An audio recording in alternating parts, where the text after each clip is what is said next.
जय जगन्नाथ ओडिशा। आज 9 मे 2025 शुक्रवार आसंतु नजर पकाइबा आजिर मुख्य खबर गुड़िक उपरे। आजिर प्रथम खबर ऑपरेशन सिंदूर प्रभाव। भुवनेश्वररू बातिल हेला विमान उड़ाण। गोटे पटे भारत और पाकिस्तान मध्य उत्तेजना वृद्धि पाउथुवा बेले अन्यपटे देशर सुरक्षा को खूब नजर दिया जाउछि। सबुकु दृष्टि रखी देशर विभिन्न विमान बंदररू अस्थायी भावे विमान सेवा बंद करा जाइछि। तेबे भुवनेश्वर विमान बंदररू 2टी विमान बातिल करा जाइथिबा सूचना मिलिछि। परवर्ती खबर केंद्रीय मंत्रालय सचिव मानक प्रस्तुत रहिबा प्रधानमंत्री परामर्श। जातीय निरापदा संक्रांत सांप्रतिक परिस्थिति को दृष्टि रखी जातीय प्रस्तुति एवं आंतः मंत्रणालय समन्वयर समीक्षा करने प्रधानमंत्री नरेंद्र मोदी आज सरकार को विभिन्न मंत्रणालय एवं विभिन्न विभागर सचिवों एक उच्चस्तरीय बैठक में अध्यक्षता करिसेंति। बैठक में श्री मोदी परिचालनागत निरंतरता एवं आनुष्ठानिक स्थिरता बजाय रखिया मंत्रणालय एवं एजेंसी मानक मध्य निरवच्छिन्न समन्वयर आवश्यकता उपर गुरुत्वारोप करिसेंति। आजिर परवर्ती खबर भारतर 11 स्थान में आक्रमण करिछि पाकिस्तान। ऑपरेशन सिंदूर प्रथम दिन आक्रमण पर पाकिस्तान भारत उपर आक्रमण करिथिला। बुधवार विलंबित राति रे भारतर 11 स्थान को टार्गेट करी पाकिस्तान क्षेपणास्त्र माड़ करिथिला। उत्तर भारत एवं पश्चिम भारतर एही स्थानगुड़िकु क्षेपणास्त्र एवं ड्रोन साहाय्य पाकिस्तान टार्गेट करिथिला बोली गुरुवार अपराह्न रे वैदेशिक मंत्रणालय पक्षरु आयोजित सांबादिक सम्मेलन रे वायुसेना विंग कमांडर व्योमिका सिंह सूचना दैछन्ति। पाक आक्रमण करिथिबा स्थानगुड़िक मध्य रही अवंतीपुरा, श्रीनगर, जाम्मू, पठानकोट, अमृतसर, जलंधर, लुधियाना, आदमपुर, भाटिंडा, फौलदी, कपूरथला, चंडीगढ़, उत्तरलाई एवं भुज। सेहीपरि पाकिस्तान भारतर एकाधिक सहर में आक्रमण करने को उद्यम करिथिला, जहाकू भारत पक्षरु निष्फल कर दिया जाइछि बोली कलोनेल सोफिया क्यूरेसी कहिसेंति। आजिर परवर्ती खबर 2 पाकिस्तान पायलट को जीवंत धरिला भारतीय सेना। जाम्मू, राजस्थान एवं पंजाबर विभिन्न अंचल में पाकिस्तान एकाधिक विफल आक्रमण पर भारतीय वायु प्रतिरक्षा व्यवस्था पाकिस्तान वायुसेनार 2टी JF-17 एवं 2टी F-16 युद्ध विमान को सफलतार सह गुली करी खसाइछि। सूचना अनुसार भारतीय सेना जाम्मूर अखनूर जिले में जड़े पाकिस्तानी पायलट एवं राजस्थान जैसालमार रे बंदी करिछि। आजिर परवर्ती खबर माओवादी द्वारा बिछा जाइथिबा आईडी विस्फोरण 3 जवान शहीद। गुरुवार भोर समय मालकानगिरी जिला निकटवर्ती ओडिशा तेलंगाना सीमार सुरक्षा बाहिनी एवं माओवादी मुहांमुही होइछन्ति। सर्च ऑपरेशन समय 3 जन ग्रेहाउंड जवान शहीद होइथिबा जणा पड़िछि। रिपोर्ट अनुसार मुलुक जिलार पेरूर एवं वाजिडी पुलिस स्टेशन अंचल में ओडिशा तेलंगाना सीमार मिलित सुरक्षाकर्मी सर्च ऑपरेशन जारी रहिछि। आजिर परवर्ती खबर ओडिशा को फेरिला हिट वेट। मे 14 पर्यंत तातीर नाही त्राही। किछि दिनर विराम परे तापमात्रा वृद्धि सहित ओडिशा को गरम एवं गुळुगुळी फेरिछि, जहाँ साधारण जीवन यात्रा को गंभीर भाव प्रभावित करिछि। भुवनेश्वर आंचलिक पाणीपाग केन्द्र अनुसार एही पाग मे 14 पर्यंत जारी रहिबो एवं मे 10 तारिखरु ताती लहरीर संभावना रहिछि। परवर्ती खबर सीमांत राज्य को सतर्क कला केन्द्र। अत्यावश्यक रिलीफ सामग्री सह प्रस्तुत रुह। पीओके भारतीय सेनार राति अधिया विमान आक्रमणर किछि घंटा पर केन्द्र गृहमंत्री अमित शाह आज सीमांत राज्यर मुख्यमंत्री, डीजीपी और मुख्य सचिव मानक सह गुरुत्वपूर्ण बैठक में बसिचंती। शाह कहिचंती भारत और भारतर नागरिकंक उपरे कौनसी प्रकार आक्रमण हेले भारत एहार कड़ा जवाब देबो बोली प्रधानमंत्री नरेंद्र मोदी प्रतिज्ञा करथिले। आज यही प्रतिज्ञा पूरण करने को जाई भारतीय सेनार ऑपरेशन सिंदूर पहलगामर होइथिबा बर्बर आक्रमणर जवाब देइछि। ऑपरेशन सिंदूर सफल हेबा परे शाह सीमांत राज्यर मुख्यमंत्री, डीजीपी एवं मुख्य सचिव मानक सह जरूरी बैठक करिसेंति। समस्त राज्य अत्यावश्यक रिलीफ सामग्री सह प्रस्तुत रहिबाकू गृहमंत्री परामर्श देइछन्ति। मुख्यमंत्री, डीजीपी और मुख्य सचिवों सह शाह बैठक में मोदी प्रतिज्ञा पूरण पई ऑपरेशन सिंदूर। मिलिथिबा सूचना अनुसार जम्मू काश्मीर, गुजरात, पंजाब, उत्तराखंड, राजस्थान, बिहार, उत्तर प्रदेश, पश्चिमबंग एवं सिक्किमर मुख्यमंत्री को बाद पुलिस महानिर्देशक और मुख्य सचिव मध्य शाह सह बैठक में अंशग्रहण करिसेंति। एलओसी एवं अंतर्जातिक सीमा निकट में पाकिस्तान साधारण नागरिकों को टार्गेट करी गुड़ीगोला माड़ करुथिबार एही घटनार 15 साधारण नागरिकों मृत्यु होइछि। एही घटना पई शाह आज एही गुरुत्वपूर्ण बैठक बसैछन्ति।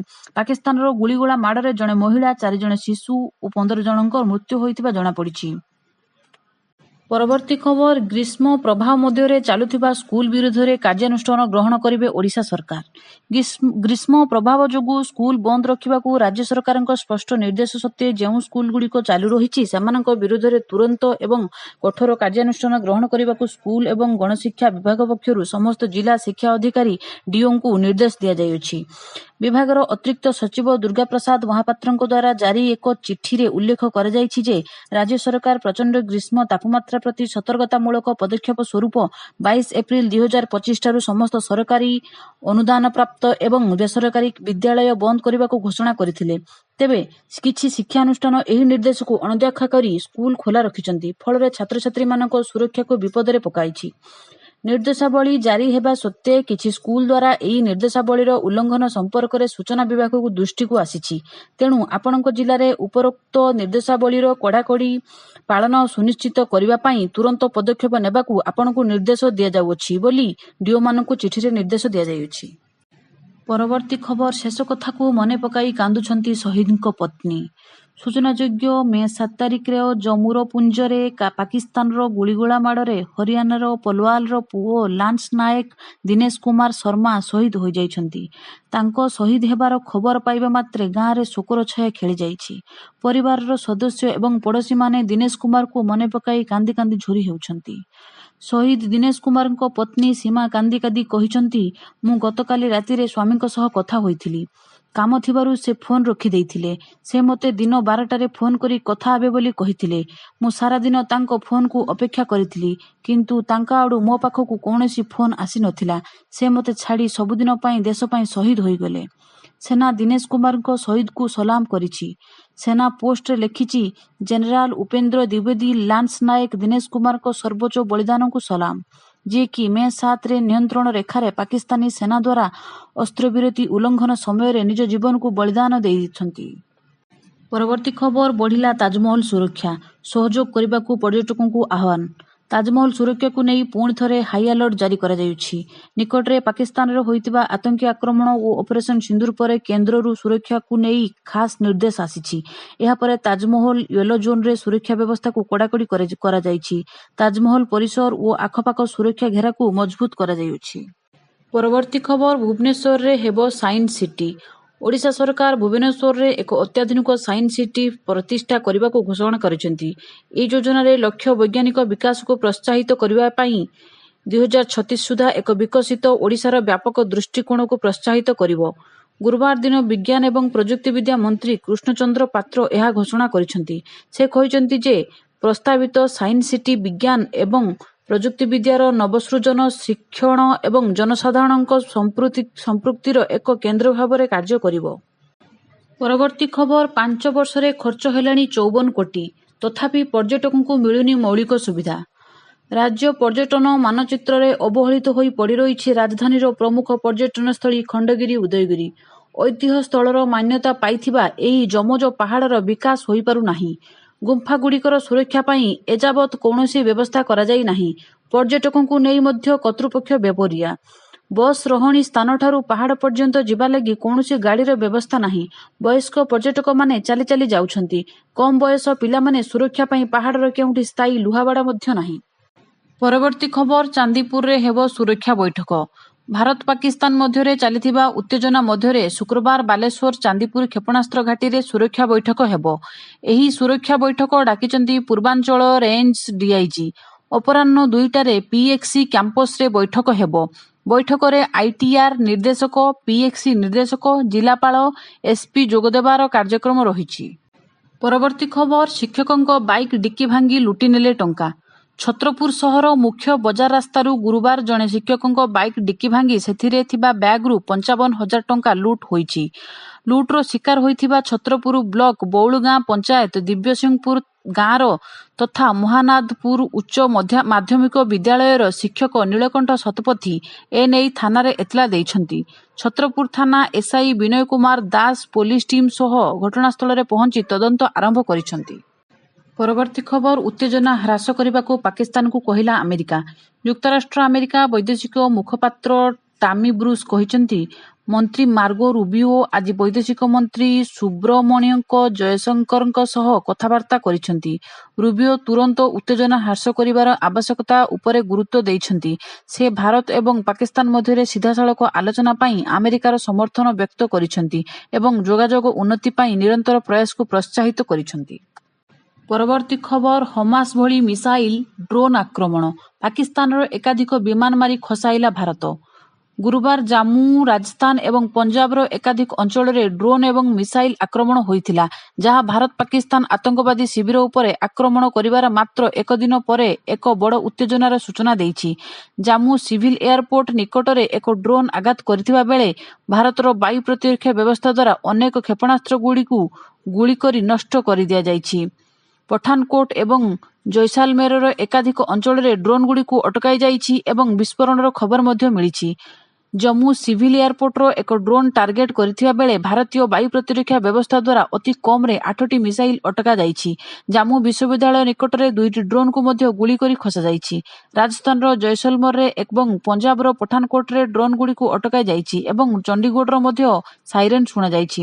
ଭାରତ ନିଜର ପ୍ରତିରକ୍ଷା ବ୍ୟବସ୍ଥାକୁ ସକ୍ରିୟ କରିବା ପରେ ପାକିସ୍ତାନ ବାୟୁସେନାର ଏକ F-16 ସୁପରସୋନିକ ଯୁଦ୍ଧବିମାନକୁ ଗୁଳି କରି ଖସାଯାଇଛି। ଜାମ୍ମୁ ଏବଂ ପଞ୍ଜାବ ତଥା ରାଜସ୍ଥାନର ନିର୍ଦ୍ଦିଷ୍ଟ ସ୍ଥାନଗୁଡ଼ିକରେ ସମ୍ପୂର୍ଣ୍ଣ ବ୍ଲାକ୍ଆଉଟ୍ ଲାଗୁ କରାଯାଇଥିଲା ଏବଂ ଏକାଧିକ ସହରରେ ସାଇରେନ୍ ବାଜିଥିଲା। ଭାରତ ପାକିସ୍ତାନ ସୀମା ନିକଟରେ ଥିବା ଗାଁର ଲୋକମାନଙ୍କୁ ଆକ୍ରମଣର ପରିସରରୁ ସୁରକ୍ଷିତ ସ୍ଥାନକୁ ସ୍ଥାନାନ୍ତରିତ କରାଯାଇଛି। ପରବର୍ତ୍ତୀ ଖବର ମା ତାରାତାରିଣୀ ପୀଠରେ ବିକାଶ ପାଇଁ 68 କୋଟି ଟଙ୍କାର ପ୍ରକଳ୍ପ ଘୋଷଣା କଲେ ମୁଖ୍ୟମନ୍ତ୍ରୀ। ମୁଖ୍ୟମନ୍ତ୍ରୀ ମୋହନ ଚରଣ ମାଝୀ ଆଜି ଗଞ୍ଜାମ ଜିଲ୍ଲା ଗସ୍ତରେ ଯାଇ ଗାଙ୍ଗଦହଣି ସରକାରୀ ଉନ୍ନୀତ ଉଚ୍ଚ ବିଦ୍ୟାଳୟର ଶତବାର୍ଷିକା ମହୋତ୍ସବରେ ମୁଖ୍ୟ ଅତିଥି ଭାବେ ଯୋଗଦେବା ସହିତ ପ୍ରସିଦ୍ଧ ତାରାତାରିଣୀ ପୀଠରେ ମା ତାରାତାରିଣୀଙ୍କୁ ଦର୍ଶନ କରିବା ସହିତ ଏହି ଅଞ୍ଚଳର ଭିତ୍ତିଭୂମି ବିକାଶ ନିମନ୍ତେ ଜିଲ୍ଲା ପ୍ରଶାସନ ସହିତ ସମୀକ୍ଷା କରିଛନ୍ତି।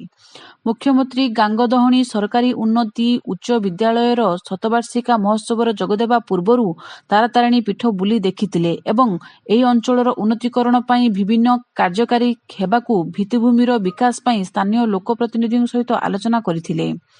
ଏହି ଅବସରରେ ମୁଖ୍ୟମନ୍ତ୍ରୀ କହିଛନ୍ତି ଯେ ରାଜ୍ୟ ସରକାର ମା ତାରାତାରିଣୀ ପୀଠର ଭିତ୍ତିଭୂମି ବିକାଶ ନିମନ୍ତେ 68 କୋଟି ଟଙ୍କା ଦେଇଛନ୍ତି। ଏଥିରେ ସୁରକ୍ଷା ଓ ପରିମଳ ବ୍ୟବସ୍ଥା, ଗୋଟିଏ ସ୍ୱୟଂଚାଳିତ ରନ୍ଧାଯନ୍ତ୍ର ପ୍ରତିଷ୍ଠା, 999 ପଥର ପାହାଚରେ ମରାମତି ଓ ପୁନଃ ନିର୍ମାଣ, ଯାନବାହନ ଗହଣିସ୍ଥଳ ଓ ହେଲିକପ୍ଟର ପାଇଁ ଜମି ଅଧିକରଣ ଦିଗରେ ପଦକ୍ଷେପ ଗ୍ରହଣ କରାଯାଇଅଛି। ପରବର୍ତ୍ତୀ ଖବର ଗାଁରେ ପଶିଲେ ହାତୀ। ଗୁମୁସର ବନଖଣ୍ଡରେ 97 ହାତୀ, ଗାଁରେ ପଶିଗଲେ 2 ଦନ୍ତା। ଗଞ୍ଜାମ ଜିଲ୍ଲା ଭଞ୍ଜନଗର ଉତ୍ତର ଗୁମୁସରରେ ବନଖଣ୍ଡ ଏବଂ ଦକ୍ଷିଣ ଗୁମୁସରରେ ବନଖଣ୍ଡ ବିଗତ କିଛି ବର୍ଷ ହେବ ହାତୀମାନଙ୍କ ସୁରକ୍ଷିତ ବାସସ୍ଥଳୀ ପାଲଟି ଯାଇଛି।